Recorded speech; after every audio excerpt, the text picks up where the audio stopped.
자, 우리 앞서 이제 광전 효과하고 컴퓨턴 효과 같은 경우에는 파동이라고 생각했던 빛의 입자성에 대해서 얘기를 한 거고요. 이제 이거를 일반화시킨 사람이 드브로이입니다.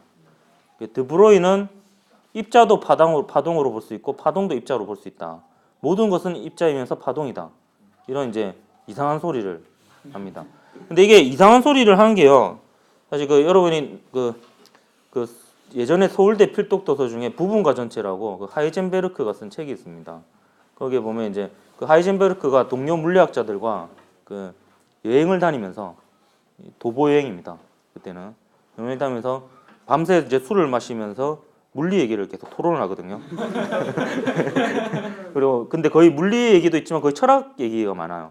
이제 그런 얘기하는데 저도 그 책 읽어봤는데 저는 안 읽기를 권장합니다. 되게 어려워요. 되게 철학책에 가까운데 제일 기억에 남는 게 언어의 불확실성에 대한 얘기였습니다. 그래서 언어 자체가 불확실하기 때문에 이 세상을 정확하게 설명하는데 한계가 있다.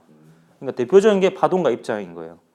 파동과 입자라고 우리는 관념적으로 정해놓고 얘기하고 있는데 실제 자연 자체는 파동하고 입자라는 게 없는 건데 그게 혼재되어 있는 것만 있는 건데 이거 언어로서 이제 파동과 입자를 따로 배우고 언어로 파동, 입자 이렇게 얘기를 해버리니까 오히려 이해하는데 방해가 된다. 언어가 오히려 이해하는데 방해가 된다.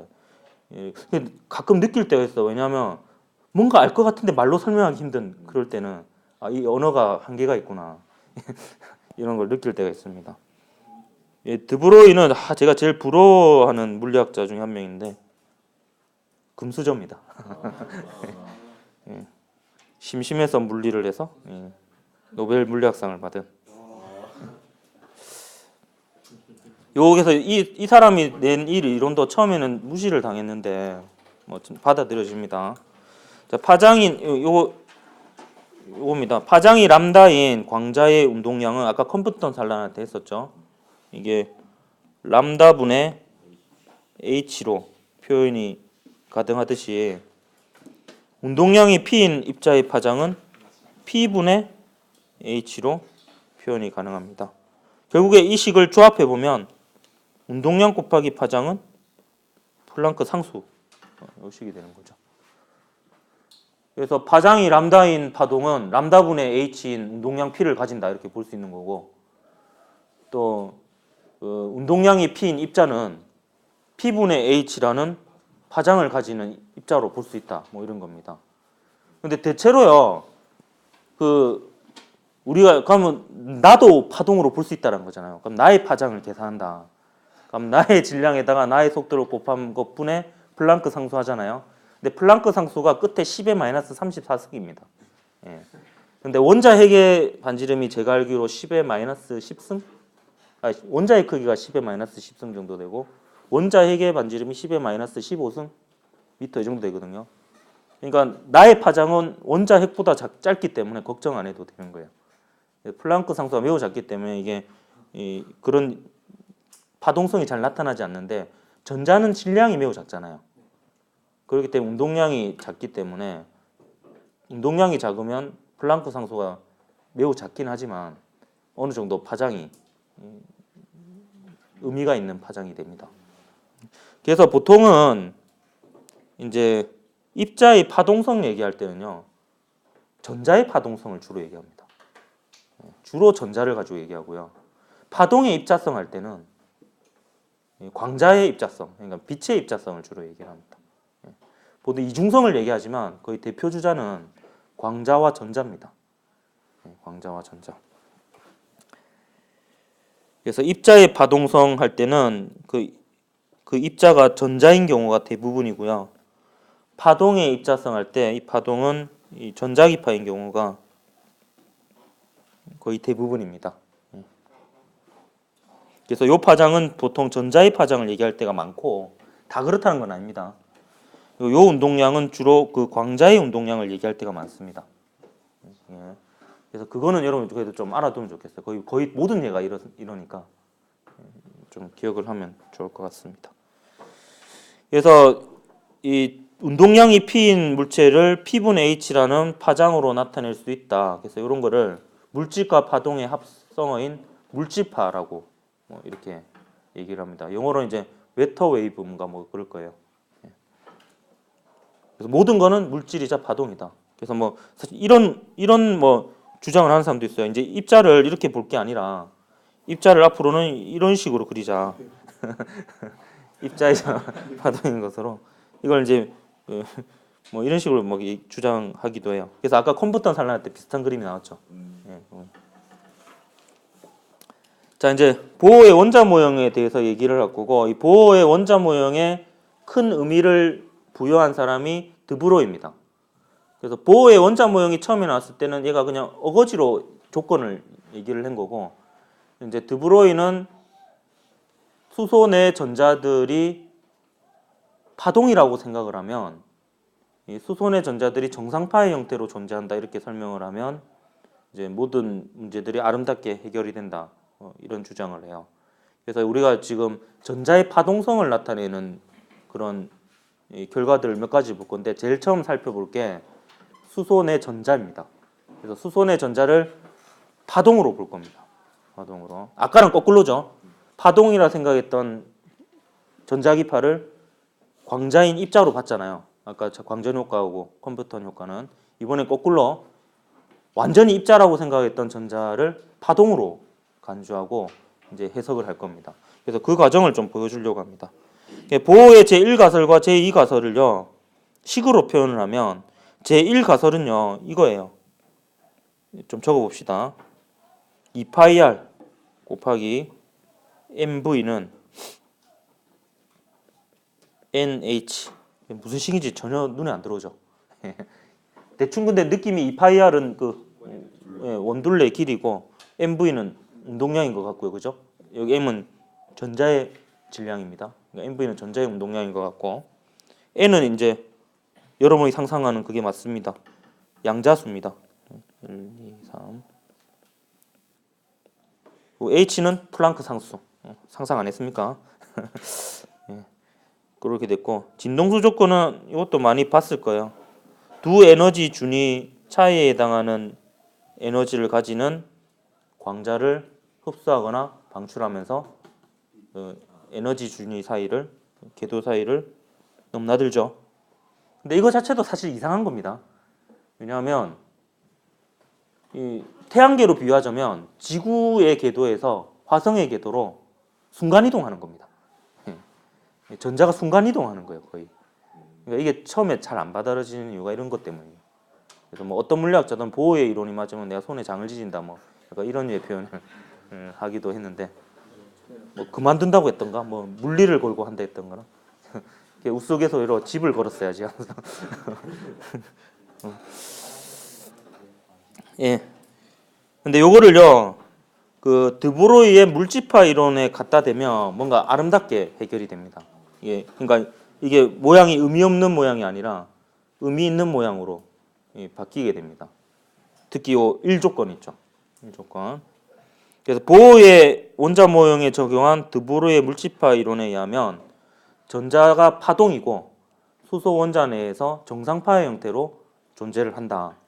그래서 정상파는 보면은 그 줄에서의 정상파 보면은 그죠? 그래서 기본 진동수의 뭐 정수배로 존재하고 뭐 이런 게 있었잖아요. 그거랑 비슷하게 보는 거예요.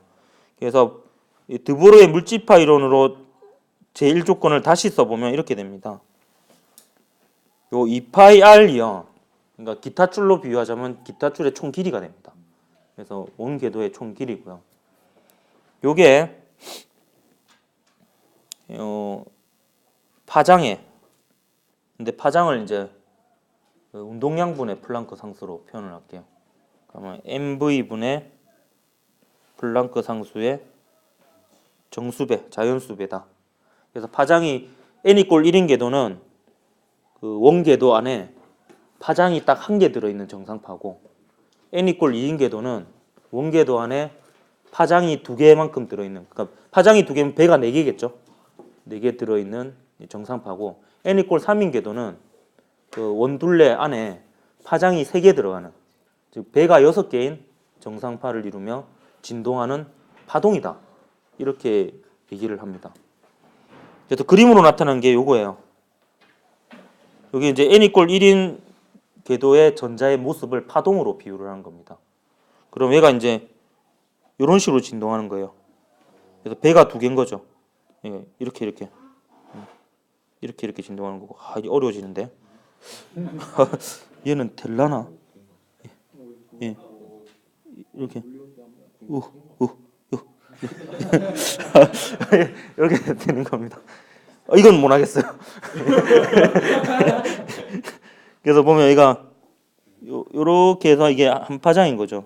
요렇게. 얘는 이제 요렇게 해서 이제 색깔을 다르게 해볼까요? 그럼 두 파장이고요. 얘는 요렇게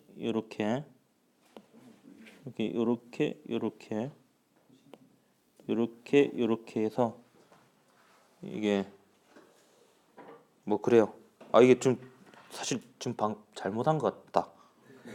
이게 실선은 실선대로 같이 연결해야 되고 점선은 점선을 연결하는 게 좋을 것 같네.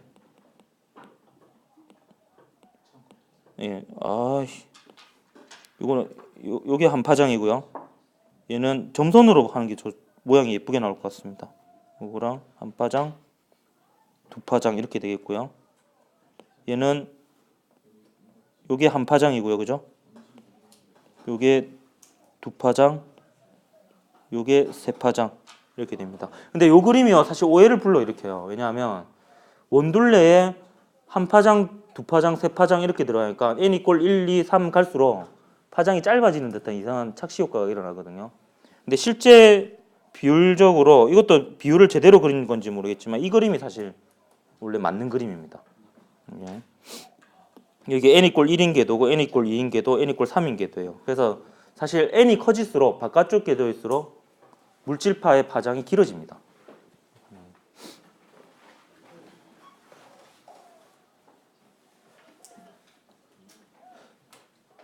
근데 이것도 되게 좀 오해를 불러일으킵니다. 여러분이 이렇게 배웠잖아요. 전자의 에너지 준위가요.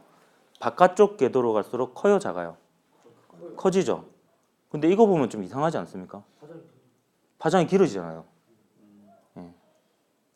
이거 생각보다 잘 몰라요, 애들이. 왜 그런지. 파장이 길어지잖아요. 근데 지금 사실 얘기한 그 파장에 의한 에너지들 있잖아요. 이것들은 운동 에너지만 얘기를 한 겁니다. 그래서 파장 그대로 하려고. 아니요. 이 그림 맞아요. 바깥쪽으로 가서 파장 길어지고요. 운동 에너지는 작아집니다. 작아지는데 포텐셜 에너지까지 고려한 게 에너지 준위예요. 에너지 준위는 여러분이 배운 역학적 에너지라고 보면 됩니다. 그렇기 때문에 포텐셜 에너지까지 다 치면은 커집니다. 태양계에 보면요. 수금지와 이렇게 가면요. 어때요? 속력 느려집니다. 수성이 제일 빠르잖아요. 근데 에너지는 역학적 에너지는 바깥쪽으로 갈수록 더 큽니다. 포텐셜까지 에너지까지 더하면은 더 큰 거예요. 여러분 이것도 여러분 좀 오해를 하면 안 됩니다. 파장으로 계산한 거는 운동 에너지입니다. 운동 에너지고 그 에너지 준위는 운동 에너지만이 아니고 포텐셜 에너지까지 합친 거예요. 이거 생각보다 애들이 잘 몰라요. 생각을 해보지도 않고. 여러분이 좀 알아두면 좋습니다. 그래서 이때 에너지라고 하는 게요. 그래서 제가 이걸 얘기한 거예요. 바깥쪽 궤도로 갈수록 큰 게 이게 좀 이상하잖아요. 왜냐하면 파장이 바깥쪽 궤도로 갈수록 길거든요. 이거랑 모순이잖아, 그지? 어찌 보면. 근데 그게 아니라는 거예요.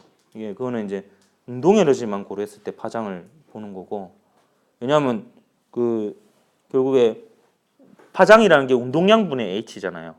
운동량분의 h. 근데 이제 포텐셜 에너지까지 고려하면은 이 바깥쪽 궤도가 큽니다. 그래서 속력으로 보면 여기 람다가 결국에 mv분의 h잖아요. mv분의.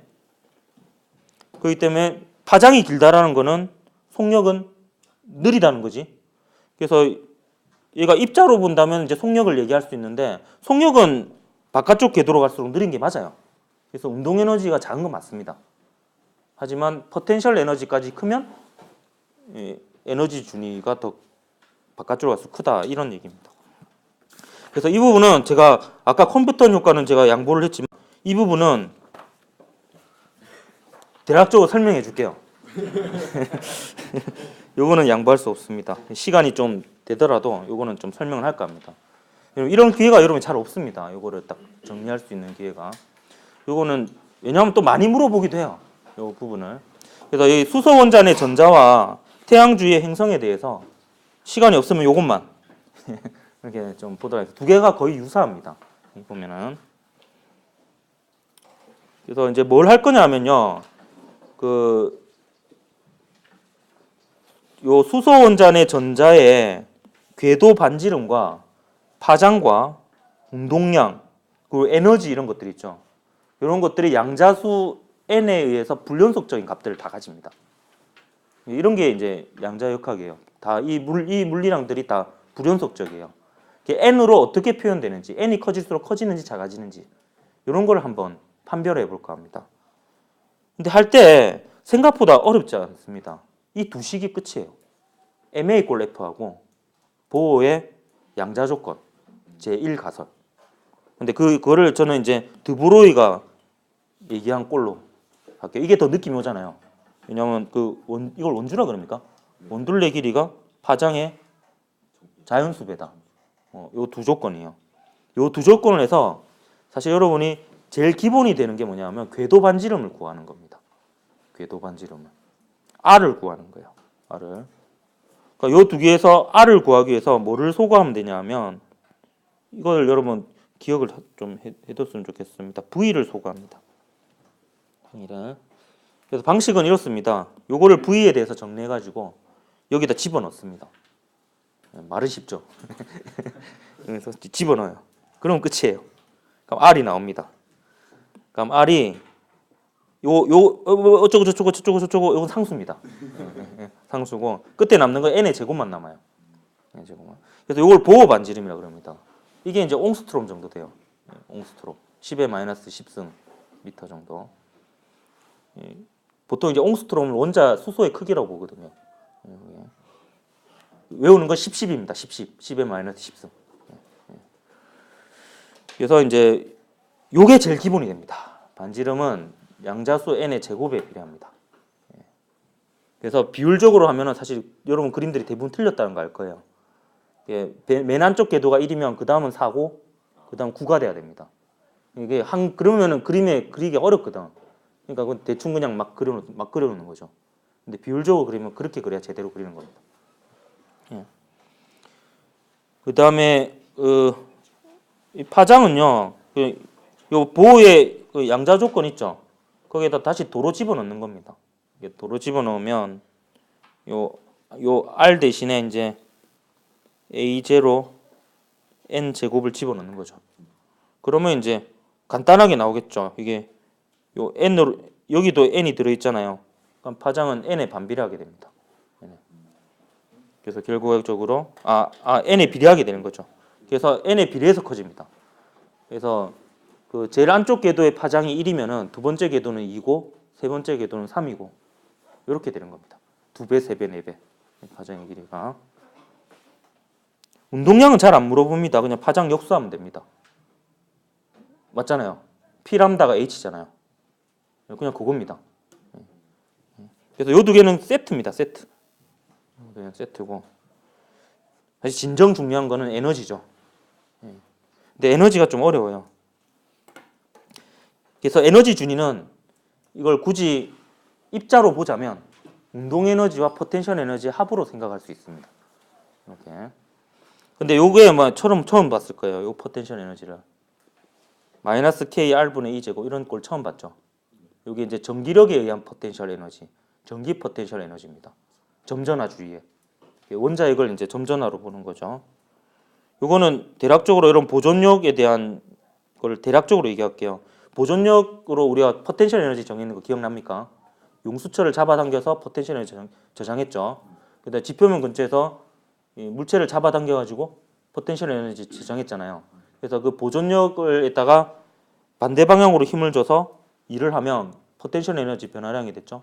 그러니까 대략적으로 보면 마이너스 전기력이 한 일이 포텐셜 에너지가 됩니다. 근데 여기 마이너스인데 또 마이너스가 붙었죠. 이거 왜냐하면 이게 구심좌표인데요. 이게 보면 여기 중심에 수소 원자핵이 있으면은 요 퍼져나가는 방향이 전부 다 플러스 방향입니다. 이게 플러스 방향이니까 전자는 마이너스 방향 힘을 받죠.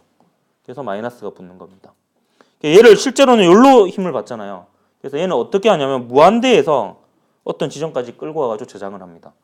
그리고 탁 놓으면은 이제 얘가 끌려가면서 운동 에너지로 바뀔 잠재적 에너지가 되는 거죠. 그래서 구간이 왜냐하면 이게 사실 결과를 예상하고 하는 건데 결과가 포텐셜 에너지 꼴이 이게 나오기 때문에 보통 포텐셜 에너지가 0이 되는 지점을 기준점으로 많이 잡거든요. 용수철 같은 경우에는 그 원래 길이일 때 지표면은 바닥일 그때 바닥이 0은 아닌데 또 이렇게 됩니다. 그래서 뭐 이렇게 하면은 결국 이걸 대략적으로 하면요. R 제곱분의 1을 R에 대해서 적분하니까 R분의 1이 됩니다. R분의 1이 되고 이제 앞에 마이너스가 붙어요. 그래서 마이너스가 붙는다는 거는 에너지는 마이너스가 의미를 가지는 거거든요. 바깥쪽으로 갈수록 에너지가 커지는 겁니다. R이 커질수록 절대값이 작아지죠. R이 커질수록 에너지가 커집니다. 그래서 이제 식이 이렇게 되는데요. 요 두 식을요. 또 같은 꼴로 만들어낼 수 있습니다. 이거는 뭘로 만들어내냐면은 요 사살표로 연결해 주십시오. 요걸로 만듭니다. 왜냐면 요 꼴 보면요. 요게 약간 운동 에너지 꼴이고 여기 포텐셜 에너지 꼴입니다. 잘 보면. 2분의 1 mv 제곱 들어있죠. k r분의 2 제곱 이런 게 들어있습니다. 그렇기 때문에 대략적이란 겁니다. 이거 정확한 건 아닙니다. 이거는. 그래서 요 두 개를 이용해서 mv 제곱을 이제 다른 꼴로 바꿀 수가 있는 겁니다. 그래서 이게 해보면 이렇게 돼요. 이게 전자의 총 역학적 에너지가 됩니다.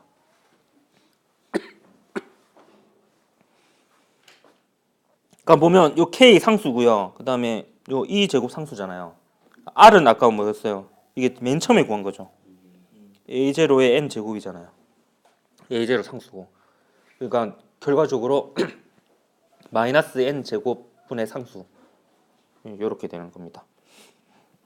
요 계산해 보면 요게 바닥 상태의 에너지가 크기가 될 겁니다. 이게 1 집어넣었을 때. 그래서 이거 처음으로 유도해봤죠. 근데 이게 사실은 야매로 유도한 겁니다. 방금 이것도 정식적으로 유도한 건 아니고 실제적으로 제대로 유도하는 거는 내일 배울 슈레딩거 방정식으로 풀어가지고 하는 게 정식으로 한 거고 이거는 살짝 왔다 갔다 한 겁니다. 입자로 봤다 파동으로 봤다가 이렇게 왔다 갔다 하면서 이제 한 거예요. 행성도 이러면 되게 비슷합니다. 흐름만 얘기해 줄게요. 행성도요. 이 원운동에 대한 운동 방정식 세울 수 있죠. 세울 수 있고 그다음에 그 역학적 에너지만 놓고 보면 또 운동 에너지 더하기 포텐셜 에너지 할 수 있는데 요거 되게 비슷합니다. 여러분 요게 이제 실질적인 중력 포텐셜 에너지거든요. 그러니까 지표면 근처가 아닐 때 천체들 사이의 포텐셜 에너지인데 요것도 아까랑 비슷합니다. 마이너스 중력이 한 일인데 아까랑 똑같아요. 중력은 항상 인력이잖아요. 그러면 아까와 마찬가지로 요 물체 요 방향이 플러스거든요. 요 퍼져 나가는 방향이. 그럼 여기 어떤 물체가 있더라도 마이너스 방향으로 중력을 받죠. 예. 그래서 마이너스가 붙는 거. 요 계산하면 역시 아까 전기 포텐셜 에너지와 거의 비슷하죠. 예. 얘도 거리가 클수록 포텐셜 에너지가 큰 겁니다. 마이너스가 붙으니까. 예. 요 아까 전기 포텐셜 에너지와 마이너스가 붙으니까 R이 클수록 전기 포텐셜 에너지가 큰 거예요. 그러니까 R이 클수록 속력이 느려지잖아요. 운동 에너지는 작은데 전기 포텐셜 에너지가 커지니까 전체 에너지는 커지는 거예요. 에너지 준위가. 이것도 마찬가지입니다. 그 수성하고 지구가 만약 질량이 같다면 그 지구가 속력이 더 느리잖아요. 그러니까 안쪽 궤도일수록 속력이 빠르고 에너지가 큽니다. 똑같은 질량이라면. 근데 바깥쪽 궤도일수록 역학적 에너지가 크다라고 하는 것은 요 중력 포텐셜 에너지가 큰 게 운동 에너지가 작은 것보다 더 큰 요소이기 때문입니다. 계산을 해보면 그게 사실 여기 2분의 1이 붙기 때문에 그래요. 그래가지고 그래서 얘도 아까랑 비슷한 꼴이죠. 얘가 거리가 클수록 역학적 에너지가 큽니다. 그래서 이 두 개를요, 여러분이 좀 연관해서 좀 기억을 해두면 이해하는데 상당히 도움이 됩니다. 그래서 이것도 알아두면 좀 좋습니다. 그리고 지금 마음이 좀 급한데요. 그 다음에 또 몇 가지 예가 더 있다 그랬죠. 또 그 중에 하나가 이제 데이비슨 건머 실험이라는 건데 이것도 마찬가지입니다. 이 의미가 뭐냐면은 옆에다 적어줄게요. 전자의 파동성. 아까 그 수소 원자 모형도 수소 원자 내 전자를 파동으로 보고 막 이렇게 설명을 했죠. 이것도 마찬가지입니다. 전자의 파동성을 증명해줬던 대표적인 실험입니다. 그래서 실험 과정을 대략 설명해주면 여기 이제 전자를요, 여기 니켈 결정인데 니켈 결정이 그 슬릿 역할을 합니다. 이중 슬릿 실험에서 슬릿 그런 역할과 비슷한 역할을 합니다. 이 X선 쬐어주면 회절무늬, 간섭무늬 이런 거 나오거든요. 근데 전자를 비춰줘도 그 무늬가 나와요. 그래서 전자를 비춰주면 이 실험 결과 그래프는 뭐냐면 여기서 전자를 비춰주면요, 전자가 이렇게 튕겨 나가기도 하고 이렇게 튕겨 나가기도 다양한 방향으로 튕겨 나가거든요. 왜냐하면 그 니켈 격자를 확대해 보면요, 이게 이 면이 여러 개라고 볼 수 있는 게 지금 빨간색으로 한 것도 일종의 면이라고 볼 수 있는데, 지금 보면 요렇게 끄면요, 요것도 반사면이라고 볼 수 있고, 또 요렇게 끄면요, 요게 반사면이라고 볼 수도 있어요. 그러니까 다양한 면에서 반사가 일어나요. 다양한 면에서. 근데 반사가 어느 면에 일어나냐에 따라서 경로 차이가 달라집니다. 보면 얘가 이만큼은 경로의 길이가 같잖아요. 근데 얘는 이만큼 더 반사돼서 나오고 또 이만큼 가잖아요. 그럼 빨간색 길이가 경로 차이가 돼요. 그러니까 이 경로 차이가 반파장의 홀수배가 되면 상쇄 간섭이 되고 반파장의 짝수배가 되면 보완 간섭이 일어납니다. 이거 근데 파동이라서 그래 되는 거잖아요. X선 쬐어주면 이렇게 돼요. 근데 전자도 되더라는 거예요. 네, 전자도. 전자도 해보니까 특정 각도에서 많이 나왔다는 거죠, 전자가. 입자면은 대등해야 되잖아요. 모든 면에 비슷하게 나와야 되잖아요. 근데 이게 마치 보강 간섭이 일어나듯이, 그러니까 이게 여러분 이제 요거 자체가 보강 간섭이라고 보면 돼요. 보강 간섭. 마치 파동이 보강 간섭이 일어나듯이 특정 경로차가 되는 각도에서 이게 검출이 잘 되더라는 거죠. 근데 이게 전자가 파동이라 생각하고 그 경로차하고 관계식을 세워보면 맞아 떨어져요. 이 실험 결과가. 왜냐하면 우리가 그 니켈 결정의 원자 사이의 간격을 알고 있거든요. X선으로 실험해서 미리 알고 있습니다. 알고 있기 때문에 그걸 이용해가지고 물질파의 파장을 집어넣어 보니까 이 각도가 나오는 게 맞는 거예요. 그래서 이제 전자의 파동성을 측정했던 유명한 실험입니다.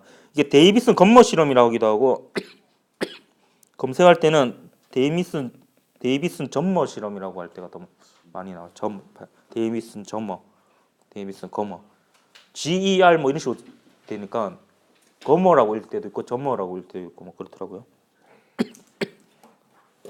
그래서 실험 결과가 특정 각도에서 검출되는 전자의 수가 많았고 유사한 현상은 X선을 비췄을 때 보강 간섭이 일어나는 거. 이게 결론은 전자도 입자라고 생각했던 전자도 간섭 현상이 일어난다. 즉 간섭 현상은 간섭과 회절은 파동의 대표적인 성질이잖아요. 그러니까 전자도 파동으로 볼 수 있다 이거예요. 이게 이제 이 실험의 의의입니다. 얘가 물리투에는 계산하는 과정까지는 안 나옵니다. 근데 뭐 요거를 파장을 이렇게 계산해 가지고 요 실험 결과하고 식을 대입해 보면 실험 결과가 딱 일치합니다. 얼마나 기뻤겠어. 예. 이 사람들도 노벨 물리학상을 받습니다. 근데 톰슨의 전자회절 실험도 마찬가지예요. 전자를 이제 금속박에 비춰주는데 X선도 비춰보고 전자선도 비춰봐요. 또 비슷한 무늬가 나와요. 그러니까 이게 또 실험을 잘 하기 위해서 X선의 파장과 전자의 물질파 파장이 맞아 떨어지도록 전자의 속도를 제어해가지고 실험을 했더니 거의 똑같은 무늬가 나왔다는 거예요. 그래서 회절이나 간섭은 파장하고 관련이 있잖아. 파장이 같으면 똑같은 간격이 될 거 아니야. 그렇기 때문에 이게 동일한 회전 무늬로 나온 것으로 봐서 전자도 파동이다. 이렇게 얘기할 수 있는 거예요. 이거 또 조절을 해봤어요. 속도를 증가해봤더니요, 파장이 mv분의 h잖아요. 그럼 속도를 증가시키면 파장이 짧아지겠죠. 파장이 짧으면 회절이 잘 안 되죠. 회절 무늬 사이 간격이 좁아지는 걸 또 관측합니다. 전자의 속도를 조절하면서 이런 걸. 이걸 이제 정리한 게 빛과 물질의 이중성입니다. 이제 거의 다 왔습니다. 이거 뒤에 하나가 더 있습니다. 근데 전자현미경. 예, 빛의 파동성을 대표하는 실험 결과가 이제 간섭. 여러분 이거는 전체적으로 중요한 흐름이기 때문에 제가 다 좀 많이 비워놨습니다. 회절.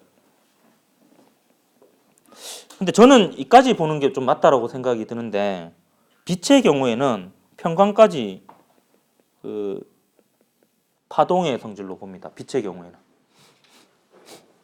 간섭이나 회절이 일어나면 파동이라고 볼 수 있는데요. 빛의 경우에는 편광도 이제 빛의 파동성을 얘기할 때 얘기를 합니다. 요거는 이제 모든 파동에 대한 거고요. 편광은 약간 좀 빛에 사실은 국한해서 얘기를 하는 겁니다. 빛의 입자성을 나타내는 실험 오늘 했었죠? 2개였습니다. 뭐였죠? 예, 광전 효과하고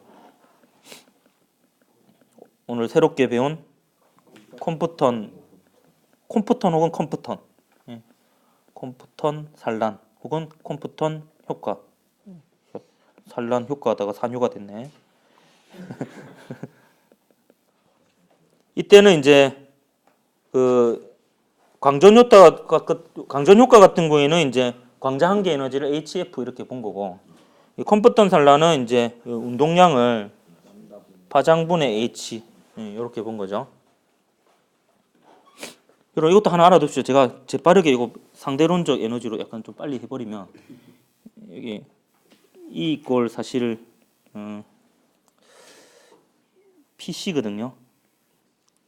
은근슬쩍 그냥 해버린 겁니다. 이게 질량이 0일 때 광자는 질량이 0입니다. 질량이 0인 입자의 상대론적 에너지입니다. 근데 이게 딱 연결이 되는 게요. P가 람다분의 H잖아요. 이렇게 됩니다. 그럼 람다분의 C가 뭐예요? F죠. HF.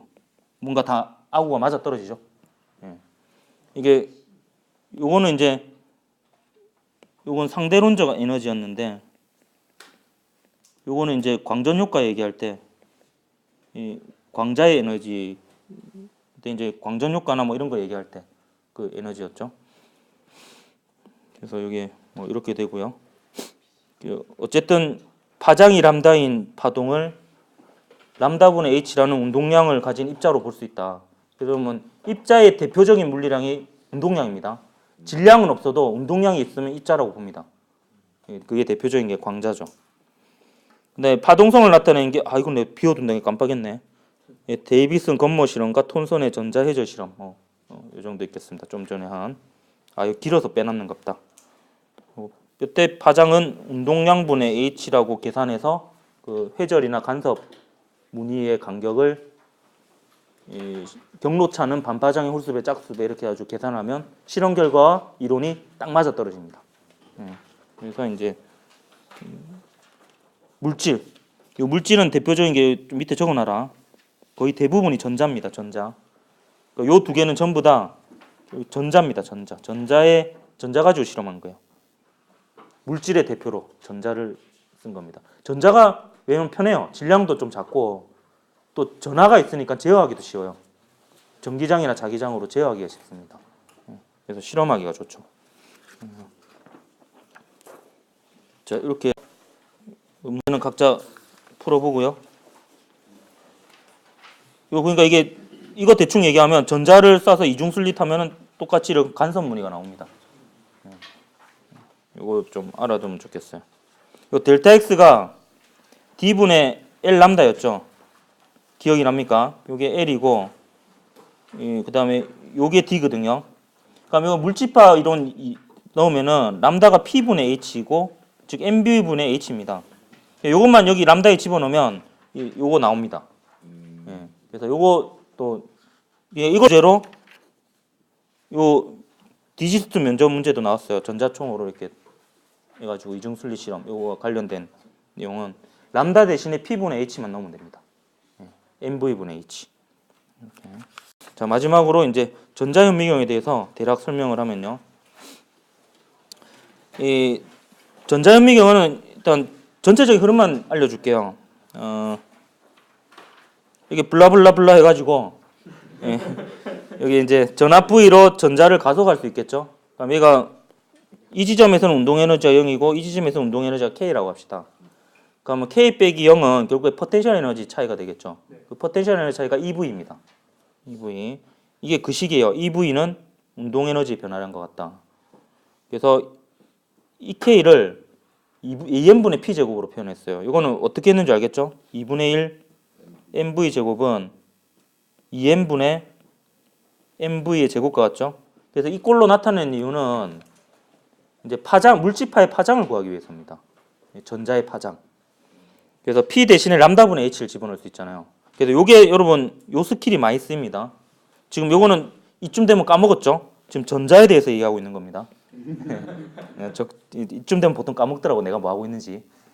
요거는 이제 전자의 질량입니다. 전자의 운동 에너지를 파장으로 표현할 수도 있습니다. 왜냐하면 전자의 운동 에너지를 운동량으로 표현할 수 있으니까 이게 물질파이기도 하니까 파장으로 전자의 운동 에너지를 표현할 수 있습니다. 빠른 시간으로 잠깐 복습하면 아까 수소 같은 경우에 전자가 바깥쪽으로 가서 파장이 길어져 가지고 이 운동 에너지가 작아졌죠? 하지만 전기적 포텐셜 에너지가 커지니까 합치면 커지는 거예요. 은근슬쩍 다 해버리죠. 자 이렇게 해가지고 이제 이걸로 파장을 계산하면 뭐 이런 식이 됩니다. 이게 파장이 되는데 요게 또 까먹었죠. 이게 전자의 파장입니다. 근데 이게 대략 계산해 보면 가시광선의 파장보다 훨씬 짧습니다. 요게 전자현미경을 쓰는 이유입니다. 대략 얘기하면 파장이 짧을수록 회절이 잘 안 됩니다. 그래서 상이 선명해요. 그러니까 가시광선은 한계가 있는 거예요. 광학망원경은. 물론 이제 그 광학적 한계를 해결하는 다른 방법들도 있는데 원론적으로 파장을 줄이는 방법이 있잖아요. 그래서 이제 파장이 짧은 전자를 씁니다. 어느 정도 짧냐면요. 가시광선이 500나노미터 전후잖아요. 500, 600나노미터 이 정도 됩니다. 근데 전자 현미경의 이제 전자의 파장은 1나노미터 전후가 됩니다. 1나노. 그래서 전자의 파장이 1나노미터 이하 정도 된대요. 그럼 이렇게 되면 회절이 잘 안 됩니다. 이게 키포인트입니다. 그래서 전자현미경을 씁니다. 그래서 회절이 잘 안 되면요. 분해능이 좋다라는 표현을 써요. 분해능은 대략 얘기하면 여러분 지금 제 눈 두 개가 두 개로 보이지만 멀리서 보면 하나로 보이잖아요. 저랑 여러분의 위치가 다른 위치로 보이지만 멀리서 보면 하나로 보여요. 그러니까 딱 두 개로 얼만큼 잘 구분되냐 이게 분해능이에요. 근데 이게 관측하려고 하는 그 파장이 짧을수록 이 분해능이 좋습니다. 회절이 잘 안 되니까. 왜냐하면 이것도 틈이잖아요. 두 개 사이에. 약간 그런 느낌입니다. 그리고 얘는 전자니까 렌즈를 사용하지 않고 코일을 이용해서 자기장으로 휘게 만듭니다. 그래서 이제 자기장으로 안 보이는 렌즈를 만들어요. 경로를 휘게 해서. 그리고 이게 좀 제한은 진공을 해야 됩니다. 안의 상태를. 왜냐면 전자가 움직여야 되잖아요. 전자는 쪼매놨잖아요. 그러니까 이게 뭔가 다른 게 부딪히고 이러면 영향을 많이 받게 됩니다. 그렇기 때문에 이제 시료에 제한이 있습니다. 그래서 생명체는 어렵고요. 여러분 손을 전자현미경에 넣으면 안 됩니다. 진공이에요. 그다음에 그 시료를 그 템 같은 게 투과 전자현미경은 되게 얇게 만들어야 되고 투과시켜야 되니까. 그리고 쌤은요. 그 주사 전자현미경인데 반사시켜야 되거든요. 금으로 코팅해야 됩니다. 그래가지고 그런 점이 있어요. 근데 얇게 코팅하기 때문에 금이 많이 들어가진 않아요. 그래서 이거는 광학망원경이고 이게 이제 템하고 SEM이 있고 나중에 내일 배우는 거 맨 마지막에 STM인가? 까먹었다. 뭐 또 다른 방식이 있어요. 그거는 이제 그 터널 효과를 이용하는 건데 그걸 빼고 여기 나와 있습니다. 일단 그 방식 빼고요. 이건 투과 전자망 현미경인데 얘는 방식이요. 이 시료를 투과시킵니다. 그러니까 시료를 얇게 만들어야 되는 거예요. 전자를 투과시켜서. 근데 시료를 투과시키면요. 충돌이 일어나는 거잖아요. 아까 컴퓨터 산란 같은 효과가 일어나니까 파장이 어떻게 되겠어요? 파장이 길어집니다. 속력이 떨어지면서. 전자가 통과하면서. 속력이 떨어져서 파장이 길어져요. 이런 효과들 때문에 또 분해능이 좀 떨어집니다. 투과하는 순간 어찌 보면 회절이 일어난다 이렇게 봐도 되겠고요. 그래서 그런 특징이 있어서 뭐 그 좀 그런 이 단점이 있고요. 근데 평면 연상이지만 뭐 높은 배율을 자랑한대요. 저도 뭐 사실 잘 모르고 아는 척하고 있습니다. 이 부분.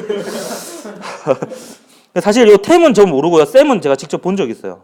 예, 그래서 쌤하고 그 내일 배울 전자현미경은 직접 본 적이 있고 사진을 찍어본 적이 있어가지고 좀 어느 정도 압니다. 얘는 반사시키는 거예요. 그래서 실제로 금으로 코팅시키더라고요. 시료를. 그래서 스프레이 같은 걸로 뿌려가지고 예, 금으로 코팅시킵니다. 그래서 반사를 잘 되게 해서 3차원 구조. 그래서 생명체 잘 안 된다 했는데 생명체도 하더라고요. 이게 좀 비교육적일 수 있는데 파리나 뭐 이런 곤충들을 이제 금으로 코팅시켜가지고 그래서 이제 물론 이제 죽어 있는 이제 그래가지고 이렇게 그래서 그 생명체 눈 있잖아요. 눈 곤충의 눈 이런 거 막 전자현미경으로 관찰해보고 이렇게 했거든요. 겹는 구조 이런 거. 그래서 뭐 요런데 요게 이제 전자의 파동성을 이용한 겁니다. 그래서 전자의 파장이 짧기 때문에 분해능이 좋아서 이제 전자현미경에 사용이 됩니다. 아 오늘 풀로 채웠습니다. 고생했고요. 내일 드디어 양자역학을 끝으로 내일 마무리하겠습니다. 수고했습니다.